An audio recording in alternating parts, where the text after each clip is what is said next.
All right, what's going on, guys? Welcome back to Walkthroughs with Sky Pirate Actual, and I'm back with my man. Go ahead and introduce yourself, bud. What's going on? My name is Chris, aka the Emergency Expert on IG. And I mean, I'm just here to share some knowledge. That's what I always try to do.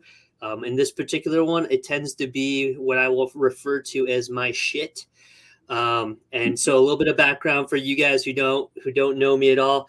I was a reconnaissance Marine Scout sniper.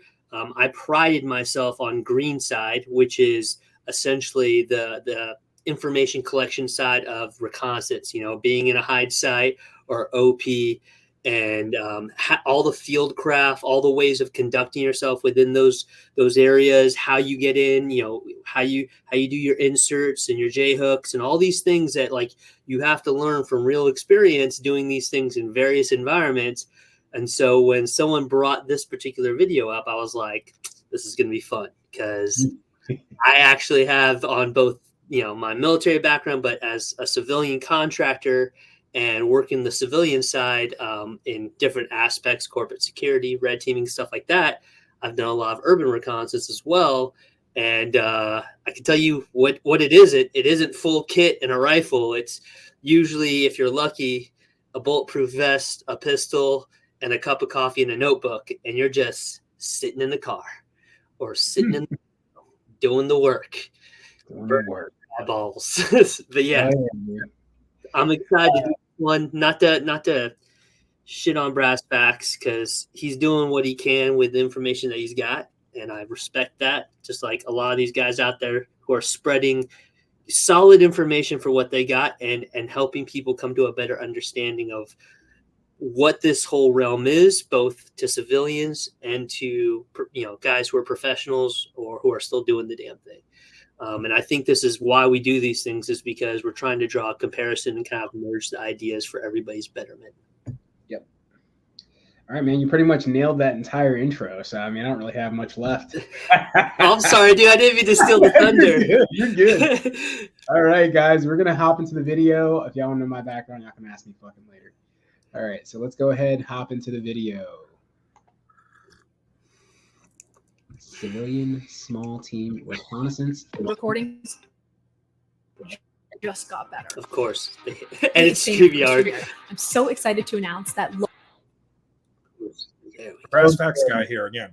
Recently, I've discussed a lot about civilian recon during semi or complete societal collapse. So I want to expand upon that today, the concept of civilian recon and why it's not just an excuse to go in the woods and is instead a potential tool in your tool set, something that you want to actively train and prepare for. Is it LARP? Yeah. But you likely own several rifles, tactical gear, preps, probably even night vision thermals. So chances are the only time when you could actually use all of this stuff for real is that aforementioned societal collapse, at which point it does make sense to prepare for something like this. Commit that last percentage point.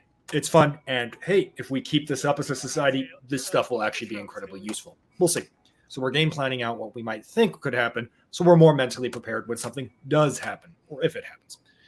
Note, as per usual, I'm a complete buffoon. This is not legal advice. View these videos as something to get your brain juices going. Think about the idea of civilian reconnoitering. Well, at the very least, they're entertaining. Hey, idiots, this is how you do it. Always entertaining. For starters, near ongoing or complete collapse is sort of a baseline for allowing much of this and the premise to occur. So to understand the benefits of why leaving your comfortable home stuffed full of canned food, lentils, MREs, let's view the complete static scenario. No recon. You never leave the green zone, if you will. The area immediately defendable from the threshold of your house, but also slightly beyond. This is a very static, inflexible in nature because your first and last line of defense is basically your homestead. This isn't all bad. You need far less people. You are closer to those you seek to defend. Your loved ones, those you cannot go without. Your dog or cat, probably. Yeah, sorry, a little danger close right there.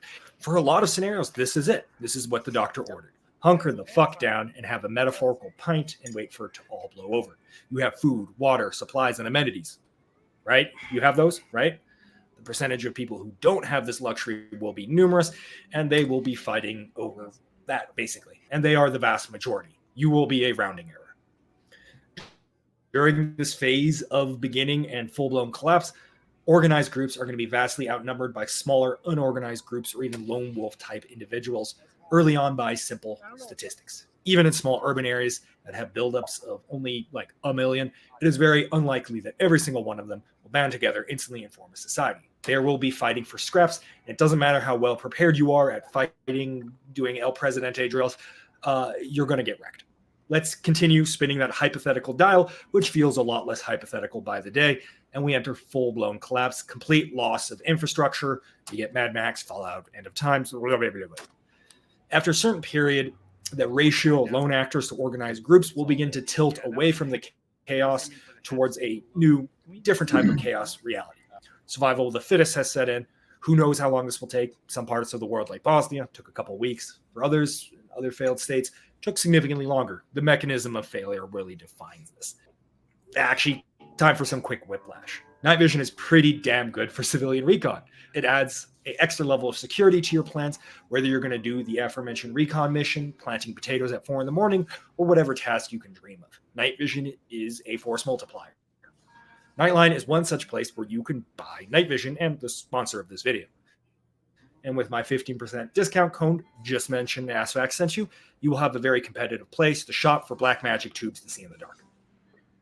If you buy a PVS-14, you actually get, for a competitive price, very competitive actually, a new PVS-14 housing as part of the deal. This housing is lighter, offers digital buttons, and the ability to use both standard AA batteries and CR123, which not only pushes your battery life up to about 75 hours, it also means you don't actually need to carry AA's as a backup for your night vision system because, funnily enough, the CR123 is the more ubiquitous tactical gear battery, and you generally have more of those on you.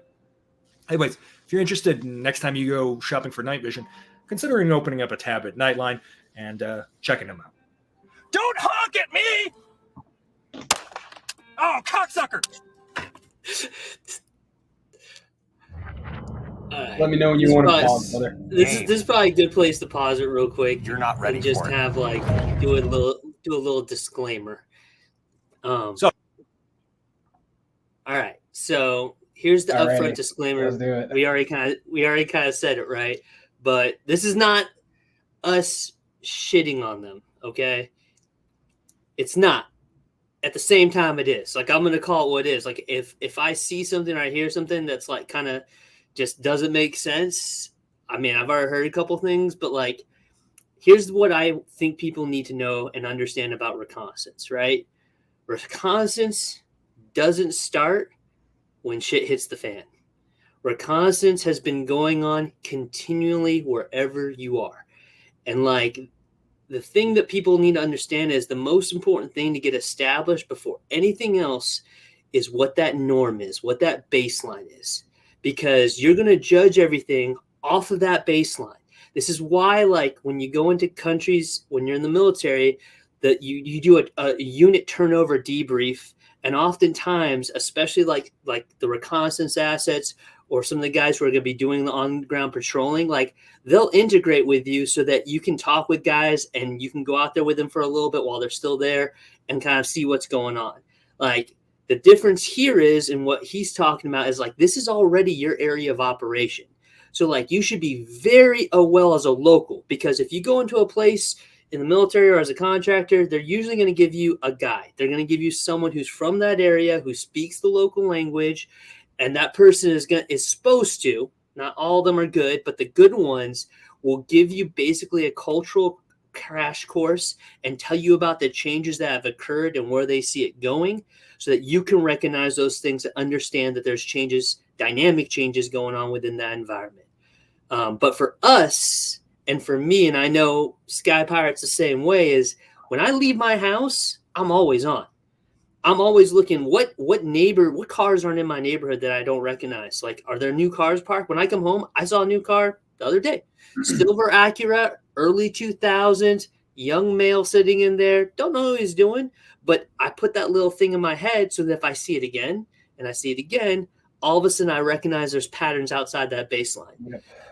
So we have to understand that, like, this reconnaissance stuff, it should be going on continually, and it should be you recognizing when there's a disturbance in that baseline or where things are starting to move outside the norm. You see more tags, you see more trash on the ground, you see more people you don't recognize, and you start seeing petty crime. It starts with the petty crime. Cars being broken into, mail being stolen, packages being stolen. Once that stuff starts happening, change in the baseline. So that's, I know I went off a little bit there, but I think that's a super important point when it comes to reconnaissance, that we're going to just nail that as a foundationary point right there. Yeah. So, I mean, I think he brought up some.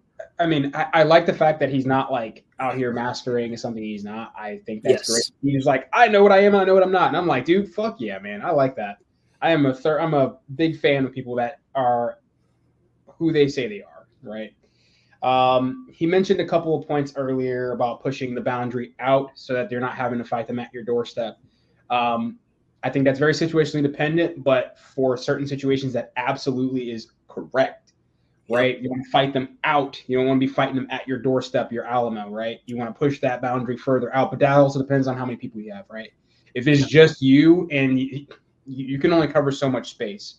So, yeah, I would say that's kind of reserved for larger numbers because obviously you can cover more area, rotate on and off shift, so on and so forth. So I think he goes into that. He talks about like theoretical numbers based off what I'm assuming is the amount of people that he has in his area. I think he's up in Salt Lake City or somewhere in Utah.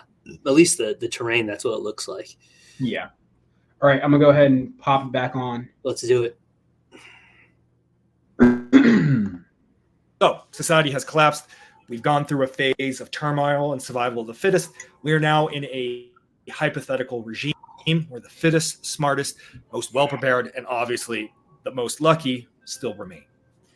So while you are the main character in your own story, it is entirely unreasonable to assume you have a major advantage now over anyone that remains. They have proven themselves, and the assumption that you're just going to win any fight straight up because you're the G is unlikely. Now, I'd like to hope that most of these groups that remain just want to leave each other alone, avoid conflict. And in fact, if I had to guess, for most of them, that is probably true, where eventually these groups actually do come together and we see the forming of larger societies, capable mini societies, whatever things that humans tend to be hardwired to do. But even so, this will not occur instantly, and there's going to be a large percentage of those that have no desire to deal with the risk dynamic of sharing. Those have turned, we will have a non-insignificant portion of people that only got by and now only know raiding, scavenging, and violence. I'm going to call them the raider because it's a heavy popularized video game-esque term, but it gets the idea across. You can call it whatever you want. We know this to be mostly true because both of historical context of previous soft local shit hit the fans, and more simply, just go onto any YouTube or Instagram comment section or Discord even, and you'll find a lot of people that admit in droves to having tactical gear and all this stuff, but minimal food, preps, ammo, you name it, and scavenging this stuff is part of their survival strategy, which means they have probably a month of food and water tops. So whether these people realize it or not, they are the perfect breeding ground for those that will eventually seek to inflict violence on others because they have no choice. When you're out of food or water, you get desperate. You will not become a moral beacon, at least most will not, and you will do despicable things to keep yourself and your loved ones going for another day or two. How many times have you heard someone bragging about going around and taking from all the preppers that they call loot drops with their Bullet Mos and Nagat? And some of these people actually have pretty good tactical knowledge, potentially very capable, a shitload of guns and gear, and the desire to take.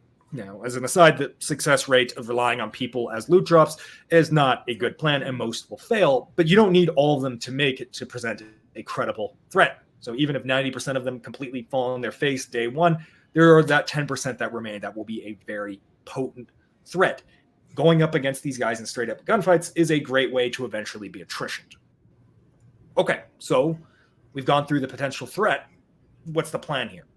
So we could hunker down, as I mentioned, and this served us well up to this point and kind of kept us out of the fray. But now we have to contend with the fact that the playing field is a lot of people like us, but a very good chunk of them will be that aforementioned raider, if you will. A smart, experienced person, but now likely with a group with zero compunction for murder to take what he needs. And your house, your stronghold, will eventually be found. And as resources dwindle and searching narrows in, that is going to be the predominant place for these groups to go. The jackpot, if you. From their perspective, the risk is worth it. It's a catch of a lifetime that will set them straight for 6 months plus. For you, it's just another defense with zero upside.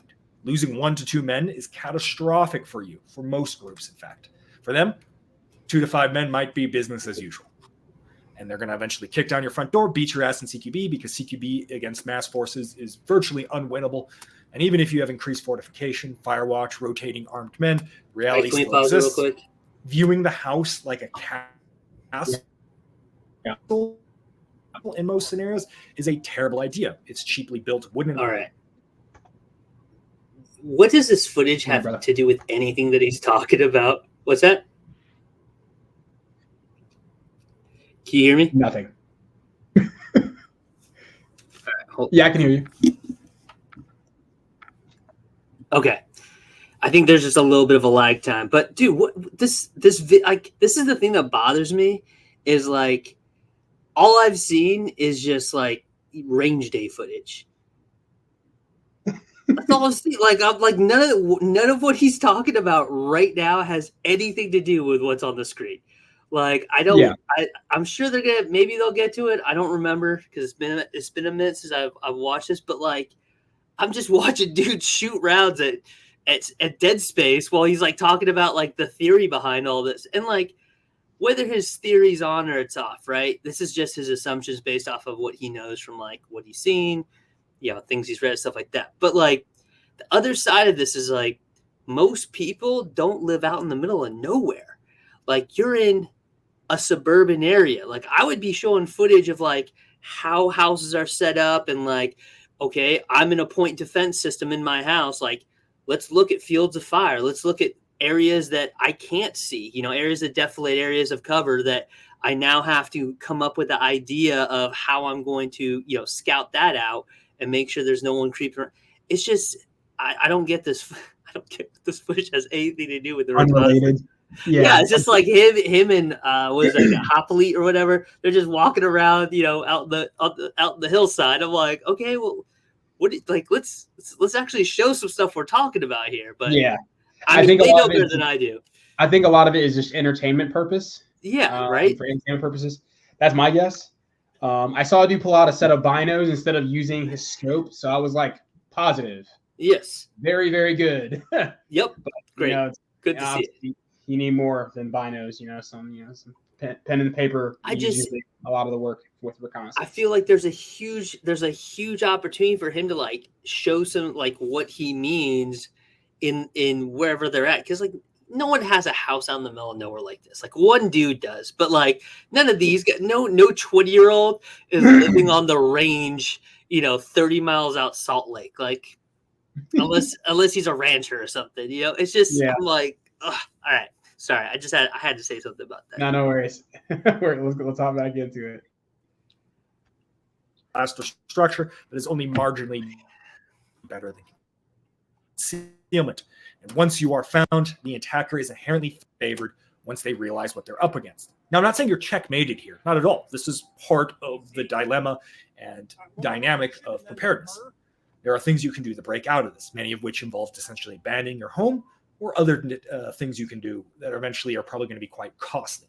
But the point fundamentally is, and what I'm trying to get at here, against an organized group, I think the general notion of making your first and final stand at your doorstep is not going to be a good idea for long-term survival prep.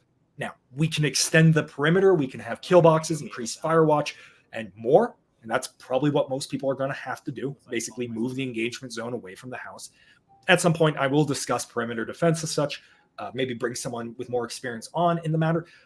To be sure, you need perimeter defense. And there's a lot of things you can do to mitigate the downside manpower issues more, but I think there's a relatively lower investment strategy to help augment this without just putting more people, more men on the metaphorical wall. Okay, so the heart of the video, reconnaissance. To me, there we go. It's a risk. Well, it took but 10 minutes. Like with all risks, the goal is to pay a risk now with greater payout in the future. With a pretty low manpower investment, you can afford to deploy a small group, as few as 2 people. in a more flexible reconnaissance style manner, without the expectation of intentionally getting in the gunfight as, say, a checkpoint kind of would be. Though, and absolutely in a pinch, you could have a recon unit very much get into a fight, sometimes intentionally as a stalling action, and sometimes you're just forced into it just due to fuck-ups, essentially. Anyways, this unit has a wide range of objectives available to it, though fundamentally the goal is quite simple. It's to feed information back to the overall community, team, or even just small group of like-minded prepared individuals. The fundamentals are simple: to be aware of threats and developments in your AO before you're staring them straight up in the face. This can take many forms: mountains overlooking a city, a pass that leads into a community, a structure near a heavily trafficked crossroad, or even something as simple as buildings at a busy city block or something. For a very rural community in the desolate wasteland known as Western United States, yeah, I had to drive through Idaho recently, what the fuck, you can accomplish a lot with one or two positions, especially in mountainous terrains that funnels movements in specific areas. However, as you shrink down the scale, especially as you move closer to rural or even full-blown cities, the effectiveness of any one reconnaissance OP will diminish drastically. Though you can, of course, mitigate this with elevated positions, high rises, drone usage, and just going to more positions in a given time period. Just realize most people have a similar idea, and every time you do this, go to a new position, you are increasing the risk factor. Sometimes getting in these positions is doable in a single movement at night, right? That's why we tried to be lightweight, but sometimes it will require a lot more gear if you plan to stay there for quite some time. Maybe you'll have to stage some equipment, and sometimes it will require progressive leapfrogging with a QRF on tap, ready to get you out safely if the zone is really hot. Regardless, the goal is simple. None of us have real ISR, and a drone, unfortunately, is not an adequate substitute for wide area surveillance. The loiter time is just simply way too low in practice for a environment. Bro, these guys have like a everything, dude. It's bro. Do these guys have like a platoon size element? Like, right, what is going on? Right, like I don't know, dude. Here's the thing, right? Like, when shit all goes down, right? Do you think someone's spouse is gonna be like, "Oh yeah, I'm cool with you just going up to the OP and hanging out there for a week and doing some reconnaissance"? Like, no, like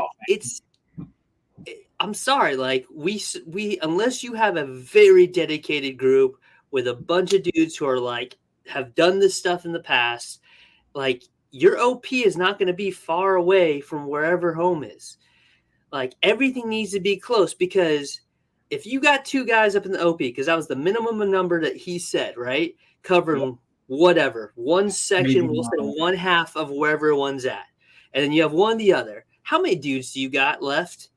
Honestly, like, unless you have a sizable group of people that have agreed to this, and they're willing to go up into a high site in this type of weather for 24 hours plus, right? Or even let's just say we do a split shift, right? We do a 12 and 12. You have to wait for the next team to get up there, and then that team has to come back down. And then you think they're good for anything after that? You gotta brief them and stuff too, man. Like what stuff they should be looking. You gotta do essentially an entire handover before you even get to fucking leave. The other thing is, I haven't seen a camera. I haven't seen a notepad. Yeah. I'm like, what are you? You don't even know what you're reconnaissing. So, you have no clue. I think this is another. So this is one of the biggest problems I've seen in the community so far, and it is. Everything is dry, like everything is driving gear choice and everything else, but there's no actual mission. Like shit hits the fan is a very broad, it's a very broad spectrum of like what could go wrong. So what's the point of the reconnaissance? Like what information are you trying to gather is the question you have to be asking yourself, because that's the whole point of you going out, is because you're trying to gather information. Yeah, like there's no purpose here. So he's just kind of up there just doing whatever. And it's like, well, on top of that, like you're talking shit hit the fan. Like I don't know how bad that is. Like, is there any type of Roll 1? Is there hospitals still active and stuff like that? Because now you're going into the risk portion of this mission, because it is fucking super risky. You got two dudes. If one guy goes down, can one guy carry that motherfucker down that fucking steep ass mountain he just took him up? Probably fucking not. Probably not. Probably not. So it's a crazy risk to be like, and yes, there are some small ass elements out there, but the smaller they are, the more highly trained they are. Like dudes aren't doing that shit with no experience. Like that is, it's just not a thing. I mean, you look at it. You look at a 2-man sniper team as a perfect example, and like when he made the comment that like, "Oh, we're going to be going light," the No fuck such you thing. are. No such The thing. fuck you are. You know what light was? 95 pounds. Yeah. That was your nav man, your point guy, because they're breaking brush and that shit is exhausting. Yep. Like so, like that's the lightest, and that's not including, you know, the roadie. That's not including the weapons. That's not including all the shit you have stuffed in your pockets, like notebooks and report formats, water, and batteries, compasses. radios. Yeah, all this shit. It all adds up really quick. Granted, I'm trying to give him some grace here because he is talking about for civilian context. So I'm trying to back off, give him a little grace. But like you know as well as I do, dude, they're already talking about night vision, they're already talking about thermals. That means you're talking batteries, right? Yeah. Okay. Now, what's your radio capability? How are you even gonna? If you see an element coming, are you really a reconnaissance element, or are you a 2-man security element? Because what he's describing and what he started off describing was what I would consider a basic patrol. Yep. Like you're patrolling AAO, you're looking for shit that doesn't look right. Like people are coming in and out to observe you, and then you're coming back to base to report it after you're done. Like reconnaissance work, it's like if you're OP and you're playing on a defensive role in terms of eyes overseeing something, you gotta be able to talk to people. Yep. And so now you're going into signal flare or something, you know, like the fires of Gondor, whatever Gondor. Like whatever you gotta do, baby. Like let them. They need as much time as they can get to get ready for whatever's coming their way. And which means, dude, and there's so much more that goes into that too. That means there has to be someone on guard that's watching for that signal back there. Correct. There had to have been obviously some type of system, you know, maybe if you are using flares, some type of color-coded system. So whatever flare goes off is what that means. And then you're talking about radio. You're talking line of sight because these guys are high as fuck in the mountains right now. You're also talking about giving away your position.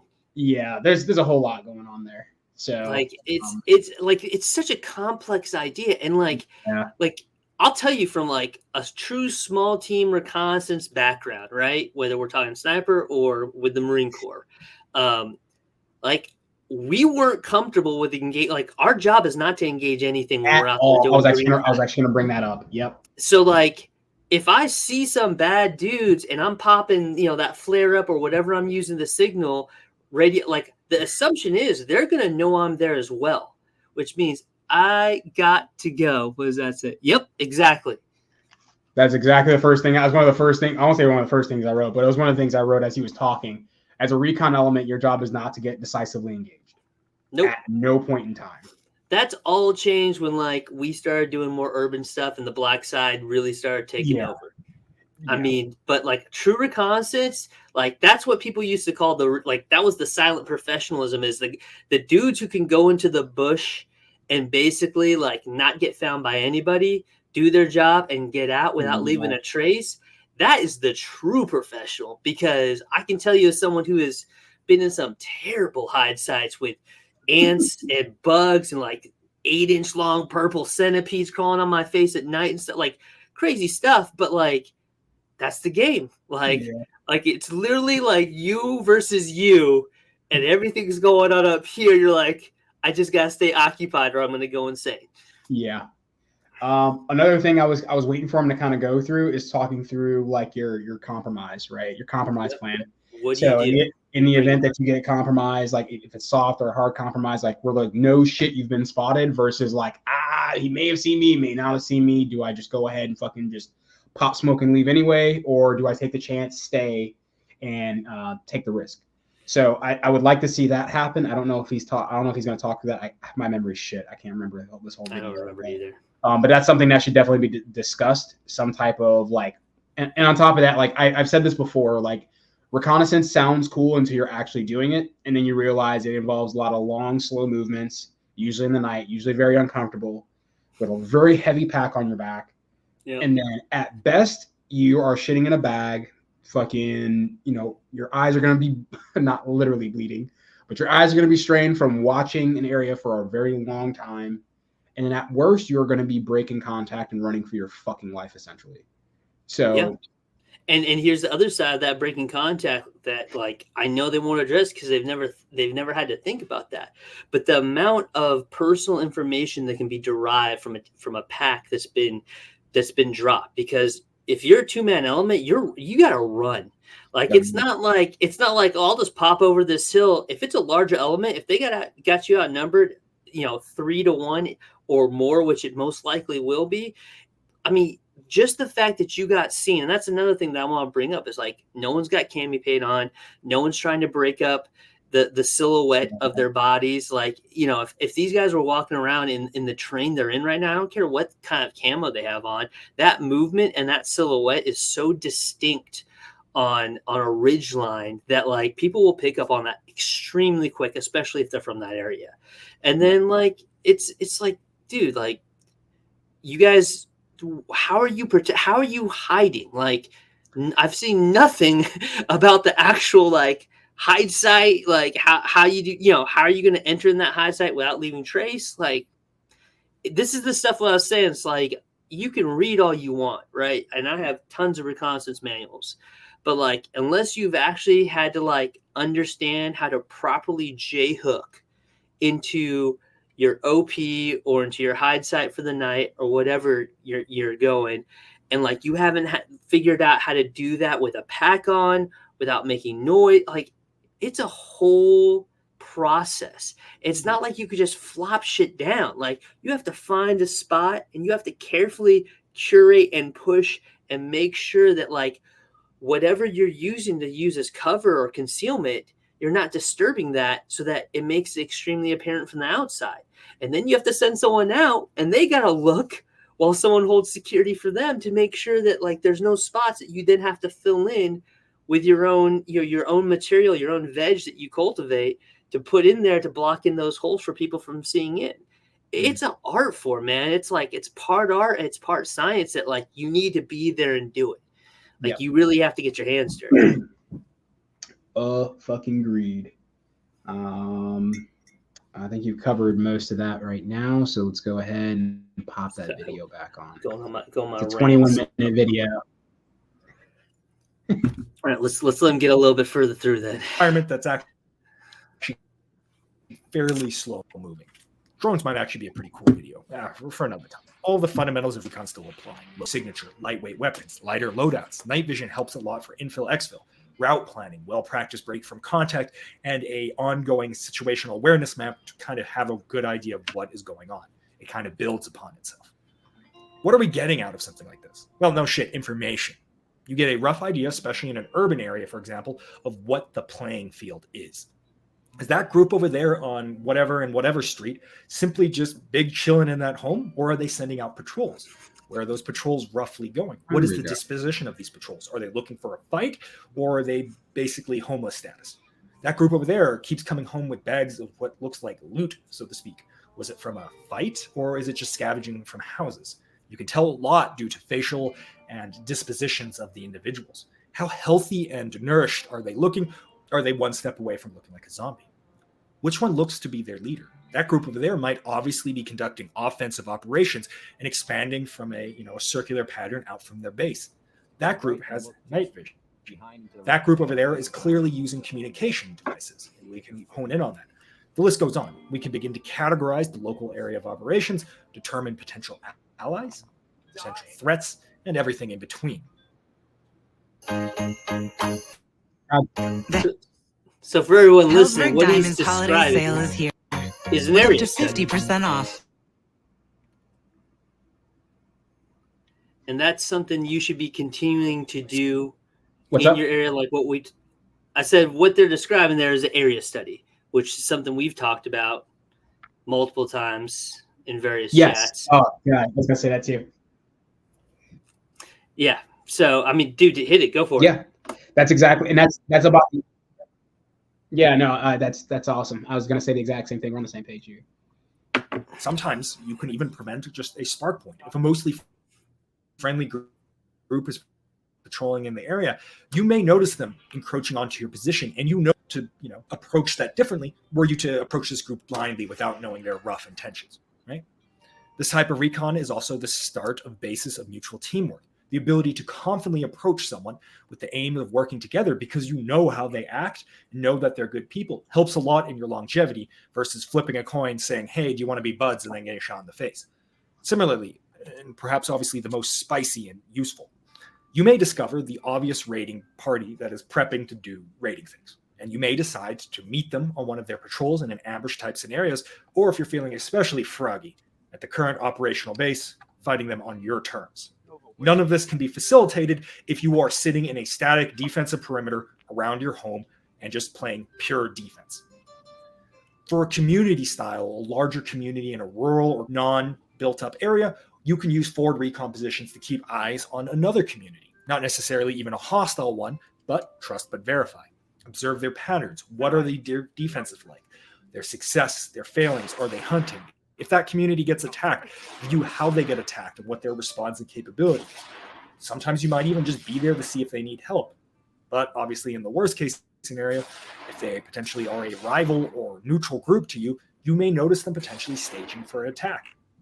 This allows the recon party to report back to the base and even potentially, in a dire situation, use this as a stalling force. 2 people can hold up a lot of people if they know what they're doing. The obvious passive observation for a rural community could be something as simple as rotating a team in a couple of the mountain passes to warn the community at large that, hey, people are crossing through and out of this mountain pass. It lets you have a rough idea of who is leaving and entering the area. Once again, not the hostile aspect, but hey, those guys look like they could use some help and we could use more people in our community. Or hey, heads up, there's a large group of travelers coming through the area. Try not to panic and shoot them on the spot by accident, right? Obviously, the flip side is the critical aspect. Oh man, there is a large offensive-looking group of men pushing through the area in a very tactical fashion. We should keep an eye on them or maybe even maneuver onto them, tell them to leave. All of these things are not something you want to meet for the first time at your defensive perimeter. And meeting a force that wants you dead, where they've already realized your position and now are maneuvering on you with the mental state of it's time to go to war, Balake. Well, you are on your 3rd time this week sitting at that checkpoint with the mental state of, man, why is my bok choy failing to take on my newly constructed hydroponics plant? Is worlds apart versus being in that position knowing a threat is coming. This notion that there are acceptable casualties is technically true, but very misleading in a survival context. We are not the military with a large aid station backing up and huge amounts of reserves. We have none of that, especially for the smaller teams where the loss of even 1 or 2 people is catastrophic. By attempting to work towards a larger intelligence picture, we can do a lot to just mitigate these threats, avoid them, and be aware of developments. And obviously, worst case, we have to fight an existential threat. We can do so on our terms. Nova Ruck, 2022.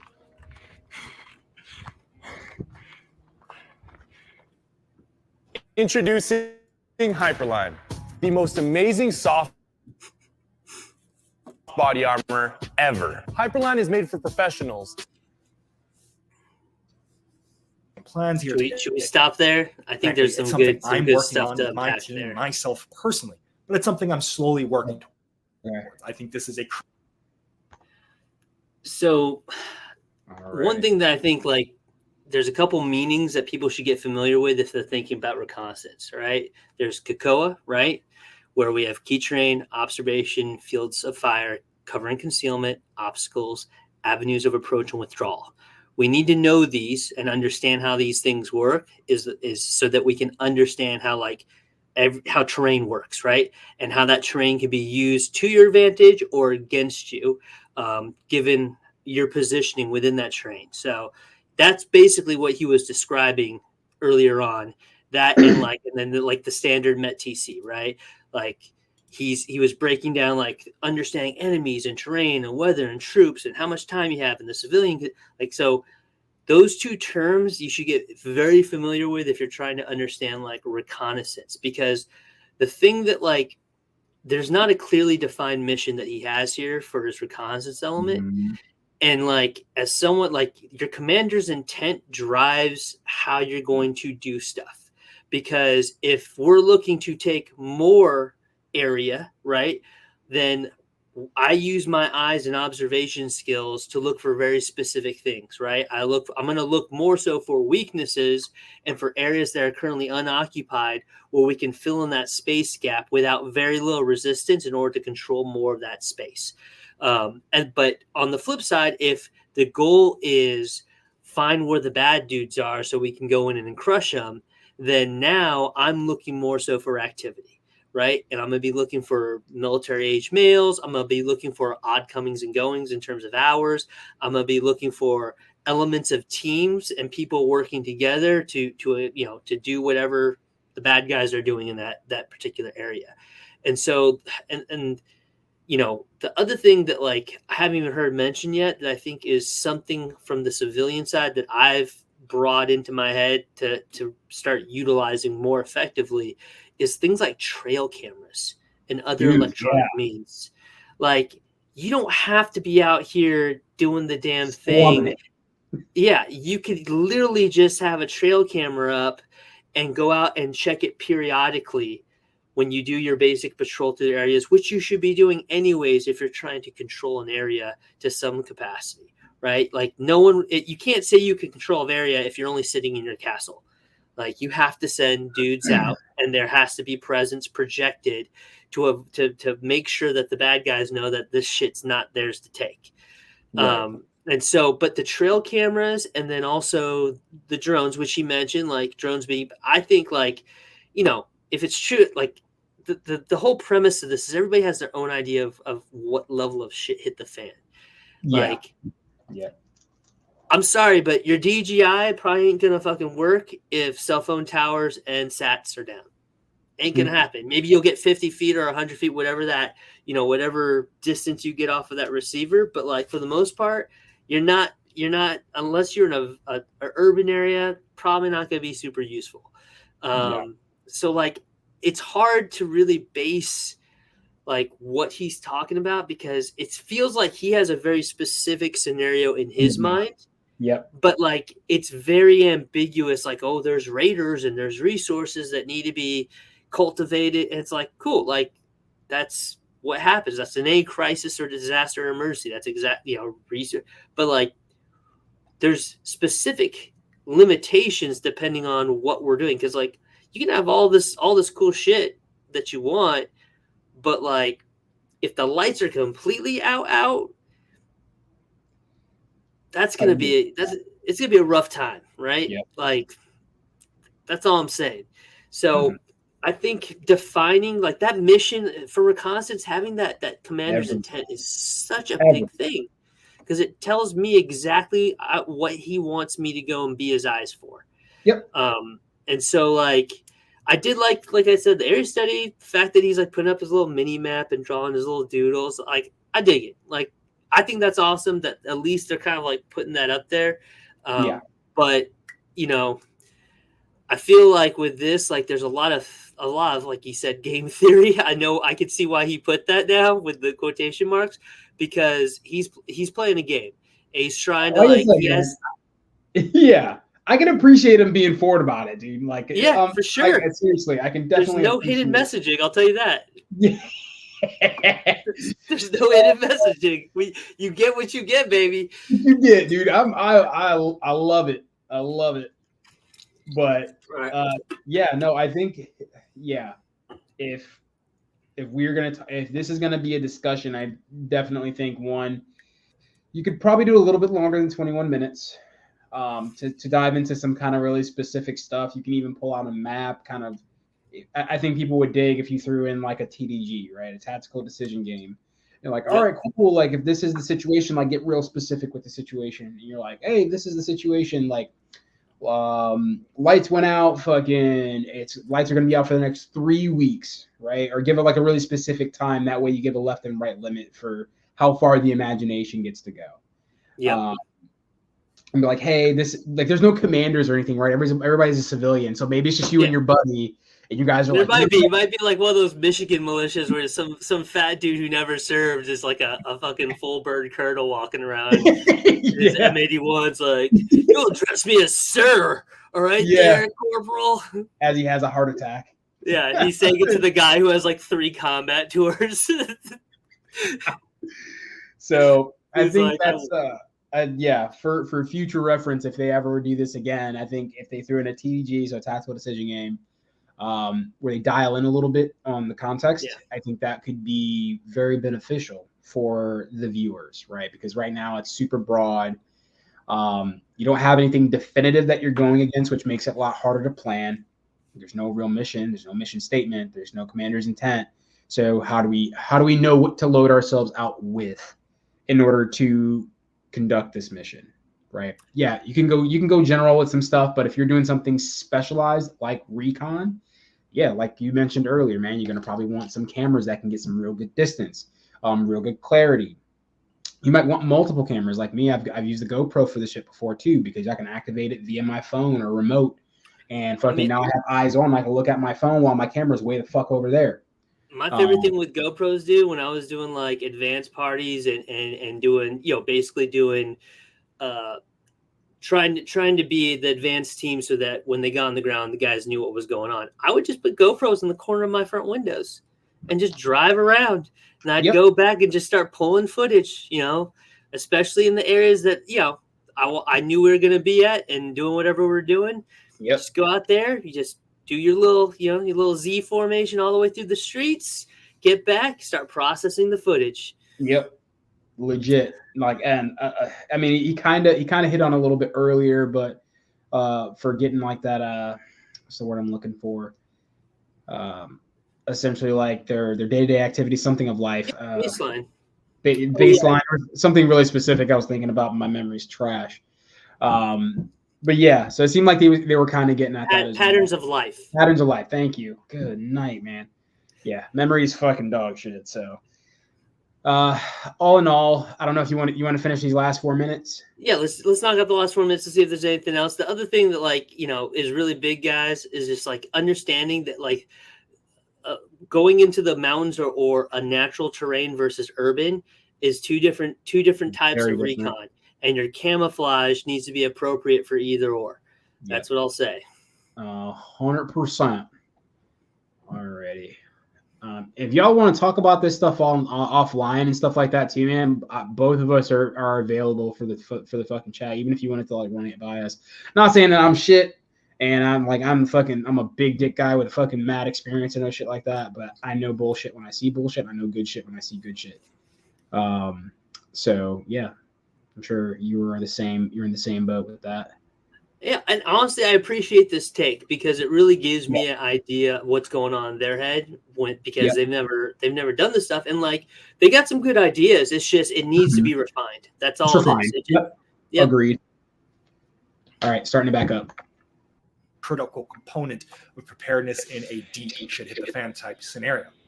There are a lot of YouTube channels on the internet that get into recce, and you just need to adapt what they're doing, usually geared towards military style actions, to your specific environment. I personally lean heavily into night vision as it allows for much safer infill exfil, even against groups that already have night vision. It's just the reality of how night vision works. Optic systems like tripods, notation, thermals, you name it, all of these are incredibly critical to actually observe an area. Yeah, you can kind of do it with 10 to 16x on your SPR or whatever, but you'll quickly find, oh my lord, I want to die, as you sit for hours and days behind that optical system that was not designed for that task. There's a whole nother video discussing team loadout. I think it's generally fetish-sized to send out platoon-sized elements. Even if you have a 12-man group, which is generous for most people, you're going to want to send out a significantly smaller portion of it, mostly because you can't afford that caloric burn. You're going to have a very large footprint, but also because these people are needed at home to act as both the QRF, but simply to do administrative. I'm glad you mentioned that, man. So you're going to generally want to keep it small compared to the percentage of overall people. So roughly, for most people, this is looking like a 2 to 3 man team. Once again, larger communities can afford to send more out, but more often than not, they're going to send out more individual teams, more so than sending out, once again, that platoon-sized element. Retaining the fighting ability of the unit is critical over bringing heavy casualty inflicting style things like a 15 to 20 pound 308 or 6.5 Creedmoor semi-auto, which would cut heavily into total firepower reserve in a defensive break from contact scenario, spoiling action, or whatever. Now, there are times and places for something like this, especially if you have a vehicle to aid in your infill, but generally consider the more time you are spending getting to your location, the more in the risk zone you are. Being lightweight and avoiding the fight in the first place while having the minimum to break contact if you do get in a fight is generally probably a more logical thing to do, though once again it highly depends on your operational environment. 300 Blackout, I've mentioned previously, is certainly potentially a valid added tool in the toolkit. You have a single rifleman's position, the same amount of ammo as 5.56. Here comes the gear. The gear scenarios, plugs. it allows you, due to your signature reduction, to avoid a fight in the first place. Comms are incredibly important, not just for short-range line-of-sight communication and increased fighting ability within the team, but the ability to fire, maneuver, but also phone base for help or coordinate on a developing situation. You name it. It's obviously useful to message other people. You have a cell phone and you do it every single day. There's so much to unpack in this section, and that's why I'm kind of blasting through it rapid fire style. It is so entirely situational dependent on what you can afford to do, what you can afford to train for, and for different peoples this will be a whole ass thing, right? It's a whole ass discipline in the military after all. Personally, for me, I'm still working on improving myself to even get myself to a baseline level, and I fucking suck at it. Perhaps, though, the most critical aspect, at least he's a minute. If you don't have the ability to grab your semi-lightweight kind of pack and the ability to grab a homie and fuck off on a 5 to 10 miler hike over several thousand feet of vertical, set up camp, and not die of exposure afterwards, you're going to probably realize you're missing some of the key components, as this is the most critical aspect to infill and exfil out of your situation in a time-expedient manner without completely getting gassed. Anyways, this was very much a kind of free ball scenario discussion, once again, to get your mind thinking about the idea of civilian reconnaissance. Thanks for just being here on the channel week after week, time after time. The fact that most of you realized and noticed when I shifted to 3 videos per month from 4 videos per month, so I skip a Friday, because you've made me part of your Friday lunch break was very, humbling, endearing. I don't know. It was kind of cool, and I appreciate you guys coming here a week after. Anyway, I'm gonna see you guys in the next one. Thanks for watching. All right.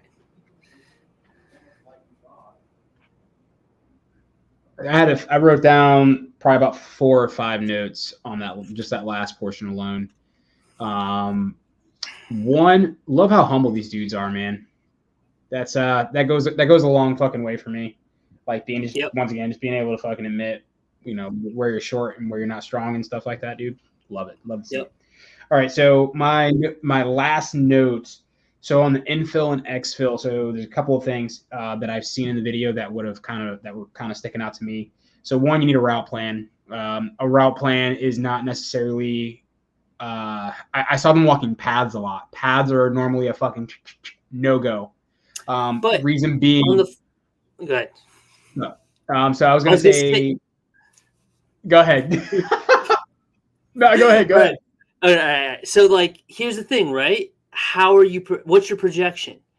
Because if I'm going full civilian, and maybe I got a piss, I'm cool with doing trails because I'm not going to look anything different. Now, in this scenario, what he's describing, no, I've never used a trail in the military in my life unless I was cheating in a course. I'll be honest, right?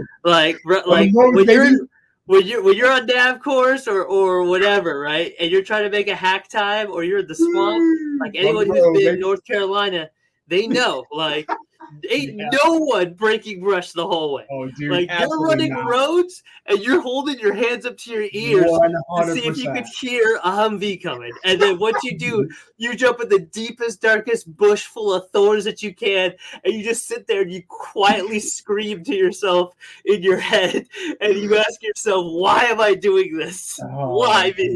But yeah. That's funny as hell.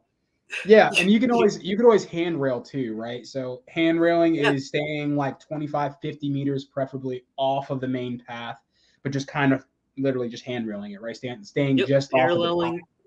But we call that paths of natural drift, right? So animals use it, and humans use it. So if you're trying to stay, and that's going to depend on the time of day. If you're doing it if you're doing broad daylight, me personally, I would stay off of a natural path if I'm expecting anyone to be in the area that's looking for me. The only time that I would take a natural path is when speed is security. Yes. If you've been compromised for whatever reason, or like you need to get out of the area, take that path, baby. Like book it. Yeah. But 100%. the other thing with hand railing too is that if you have if your adversary has any experience tracking whatsoever and they put out flankers, they're going to pick up on your trail so fast, because it's just going to be a little parallel trail that they're going to see all the broken little branches and footsteps and all the debris pushed off to the side because you're on on some level of incline, most likely. And so it's just try your best to avoid the trail in general, because there's might be people out there and you just don't want to skyline yourself out there. Yep. The next thing I was going to pick, and this is honestly probably one of the more important, is the hour you plan to start movement, or SP, right? So if you're going to step off, like the hour you're going to step off matters most, right? Obviously hours of darkness, especially if you're talking about, I've heard him say nods like 18 times in the video. So if I'm rocking fucking nods, dude, I'm going to use that to my advantage. Which a lot of people do not walk at night a lot under nods, even though they fucking have them, especially in the fucking perception with dense canopy, with very low light at sometimes no light depending on where you're at. But he's in Arizona, so there's going to be some light. But all that stuff would go into like visibility at night. That all would go into an op board. So so me personally, like if I was going to take off, I'd be taking off super fucking late. I'm talking waking up at 2, stepping off 2:30, like when the city is asleep. That'd be the time I fucking leave. That gives you about, depending on what time of year it is and where you're at, you get about 3-4 hours of travel time. I would say probably about 3. Plan on 3, especially if it's. And with 3 too, remember, like you have to, once you get to your whatever your OP is, hide set, whatever you're deeming it, right? You still have priorities of work to take care of. Yep. And then you gotta jump on observation the moment the sun comes up, when you start busting out the binos or the scopes or whatever you're going to be using. So like it is a painful, quiet process that you have to go through. And time. As who was it? I think it was Thoreau who said the map is not the terrain, right? Yeah. You could pick what looks like a great hide site on a map, and you get up there and that shit is bald. I'm talking Charles Barkley bald. And all of a sudden you got to look around and you got maybe an hour, if that, before first light breaks. And you got to look around in the dark and be like, where's a substitute? Fuck. Like, where can I go where we can actually hide? And you have to come up with something within that area to do. And so like it's reconnaissance work is some of the hardest work out there. Like people just, until you've done it, until you've thrown on a shit ton of weight and walked around the dark with nods on, stepping in, tiger traps and deadfall and the depth perception is so ridiculous. Like when you see a brand new group of like with the Joes or brand new Marines who have never put on night vision and just watch them wandering around in a field, like they're just looking up at the stars and their feet is all weird because they can't see quite when their foot is hitting the ground. It's hilarious, man. Like it's like a bunch of 6-year-olds, like no different whatsoever. But yeah. And that's a real thing, man. Being deliberate with moving under nods and stuff like that. You're like that. It's a very deliberate practice. Sometimes you just go out and you just walk. Yep. I just go out and walk. Like that's real shit. And you see how everything looks under, different loom and stuff like that. And you're just like, all right, cool, man. So I can understand this, because now that's like baseline, right? They have to fight under that too. So now you're talking about incorporating lasers and fucking making sure that, your teams are staying online and not moving too far, crossing in front of each other's sectors of fire, so on and so forth. You have various IR markers so you can identify teammates. That way you're not having any fratricide. I mean, there's a ton that goes into, especially moving at night. It's so dangerous. Yep. If you do have nods and you're lucky enough or you've worked hard enough to get a nice pair of nods, my recommendation at night when the family's down, if you have a family or if you're just by yourself, shut off all your lights and just like try to do basic stuff with them on. Go wash dishes, go vacuum. It sounds silly, but the more you do stuff underneath, like getting used to that depth perception and only having, you know, a few gradients of color, whether you're using white phosphorus or whatever, and then going out in your backyard and just walking around, taking out the trash. You know, if someone sees you, it's going to look hilarious. They're going to be like, what is going on with this dude? Yeah. But like, you need to understand how you move when your vision is completely different than what you're used to. Yeah.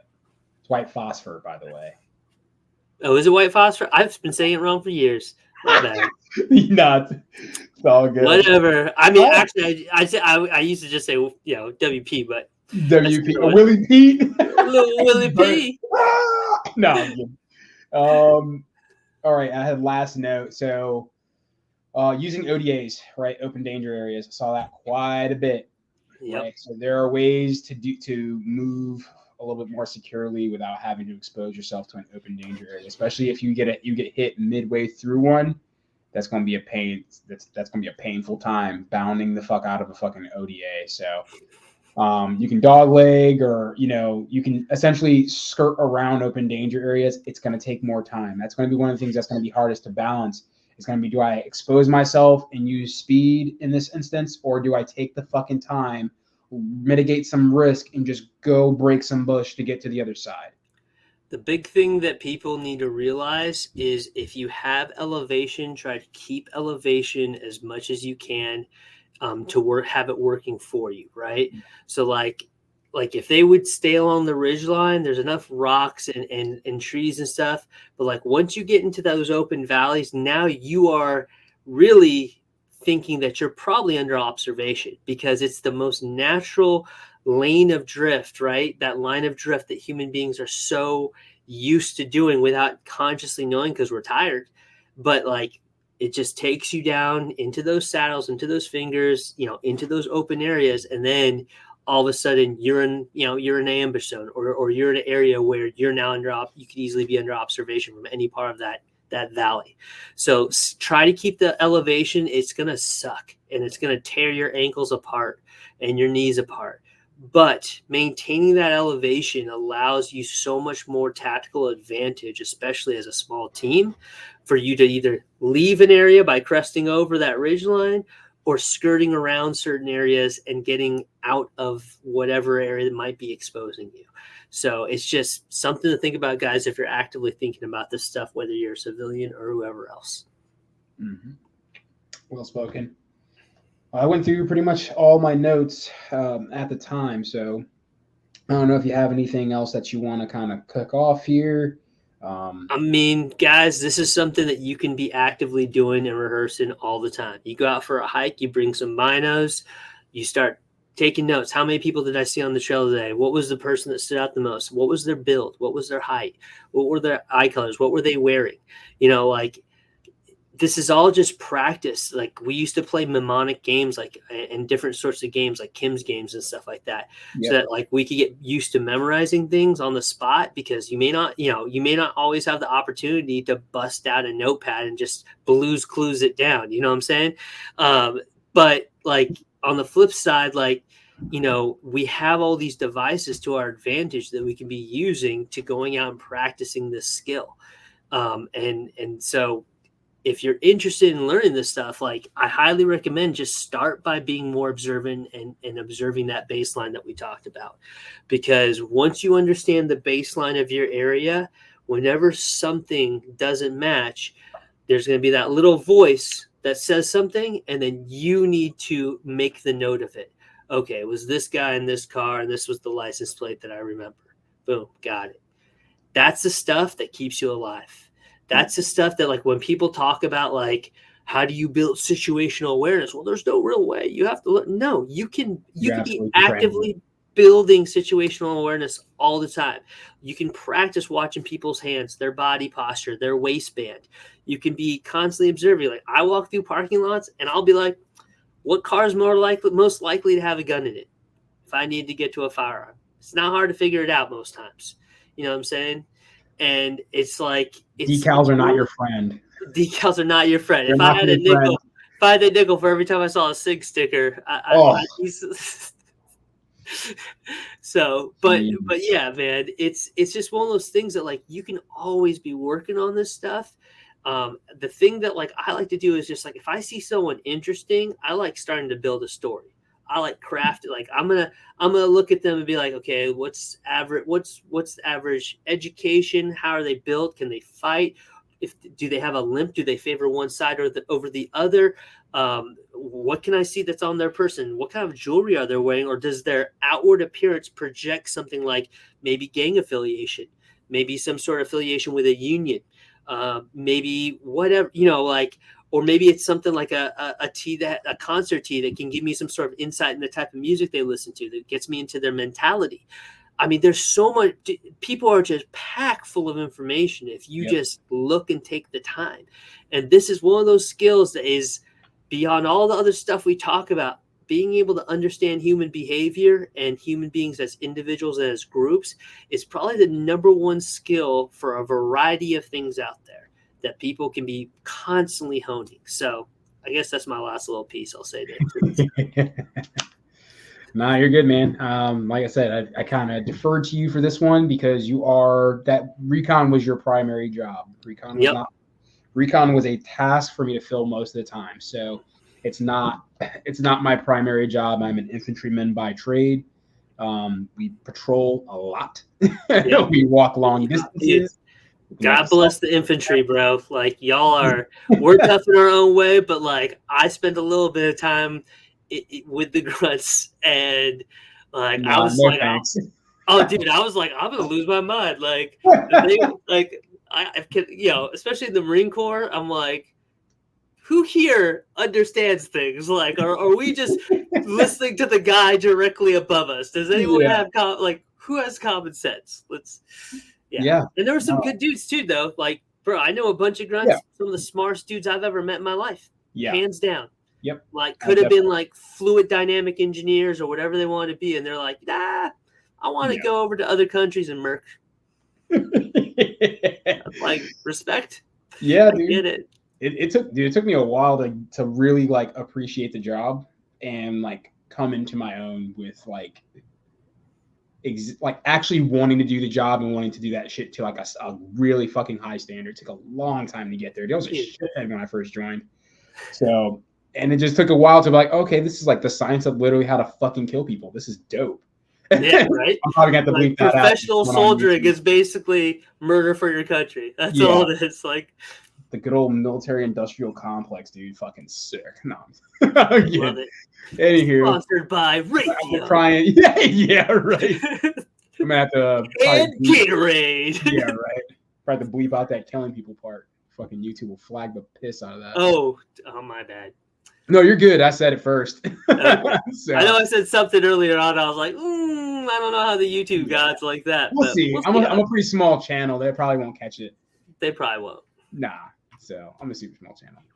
But anywho, dudes, if you guys like this and you want to see more of this, me and Chris are going to be doing this fairly often. So send us videos on what videos you guys like walkthrough or reviewed. And then we'll be doing it. And when I pay for this shit, like for realsies, this fucking StreamYard, we'll have more than just me and him on here. We'll have some other people with some other expertise that can chime in. Oh, it's gonna be a good time, dude. I plan on it. It's gonna be a good time. All right, dudes. Well, I'm Skypirate Actual. You guys can see my shit over on IG under at Skypirate_actual. Also at Cloaked Entry Co., which is my business. And you can go over to www.cloakedentryco.com if you guys are wanting to learn covert entry or non-destructive entry. That goes for first responders, prepared citizens, military, you name it, we teach it. But got anything? Dude, I mean, I'm the emergency expert. My name is Chris. I'm also owner of GetPreparedLLC.com. I teach at my big thing right now is teaching preparedness because I think that's the number one thing as an overall community that we can all improve on and get better at. But I also, as you guys saw in the video, I have a little bit of military background.